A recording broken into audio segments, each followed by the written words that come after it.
এটা ছিল এক বসন্তের সকাল। সূর্যের প্রথম রশ্মি যখন মাটিতে পড়ছিল, তখন রায়হান আর তানিয়া একসাথে হাঁটছিল শহরের পুরনো পার্কে। তাদের সম্পর্কটা একসময় ছিল আকাশের মতো নিখুঁত, কিন্তু এখন তা ঘন মেঘে ঢাকা পড়েছে।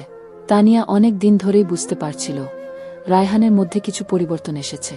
সে আগের মতো আর কথা বলে না, আগের মতো চোখের মধ্যে উজ্জ্বলতা নেই। তানিয়া জানত কিছু একটা হচ্ছে, কিন্তু কিছু বলতে সাহস পাচ্ছিল না। একদিন রায়হান বলল, তানিয়া, আমাদের মাঝে কিছু নেই। আমি আর তোমাকে সুখী করতে পারবো না। তুমি অনেক ভালো, অনেক সুন্দর, কিন্তু আমার সঙ্গে থাকা তোমার জন্য ক্ষতিকর। তানিয়া সেদিন সারা দিন কথাবার্তা বন্ধ রেখেছিল।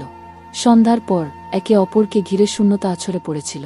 রায়হান চলে যাওয়ার পর তানিয়া বুঝতে পারল তার মধ্যে একটা অদৃশ্য খালি জায়গা তৈরি হয়ে গেছে, যেটা আর পূর্ণ হবে না। তার চোখে জল ছিল না, কিন্তু মনটা ভেঙে যাচ্ছিল। অথচ রায়হানও খুব কষ্ট পাচ্ছিল। তার মনে হচ্ছিল সে তানিয়াকে ভালোবাসে, কিন্তু সে জানে না তার মধ্যে এমন কিছু সমস্যা রয়েছে যা তাকে সুখী হতে বাধা দেয়। তার অক্ষমতা, তার দুঃখগুলো, সবকিছু মিলে এক বিশাল কাঁটাযুক্ত বেড়া হয়ে দাঁড়িয়েছিল। এভাবেই চলে যায় কিছু মাস। তানিয়া রায়হানকে ছাড়া জীবনের নতুন পথে চলতে শুরু করল, কিন্তু তার মনে রায়হানের ছবি সেভাবেই লেগেছিল। রায়হানও বারবার তানিয়াকে মনে করত, কিন্তু সাহস পেত না ফিরতে। একদিন একটা অন্ধকার রাতে তানিয়া একা হাঁটছিল শহরের কোলাহলমুক্ত রাস্তায়। হঠাৎ তার সামনে এসে দাঁড়ালো রায়হান। দুজনের চোখে চোখ পড়ল। তানিয়া কিছু বলল না, রায়হানও চুপ ছিল। কিছু সময় পর তানিয়া বলল, তুমি কি জানো, আমি আজও তোমাকে ভুলতে পারিনি।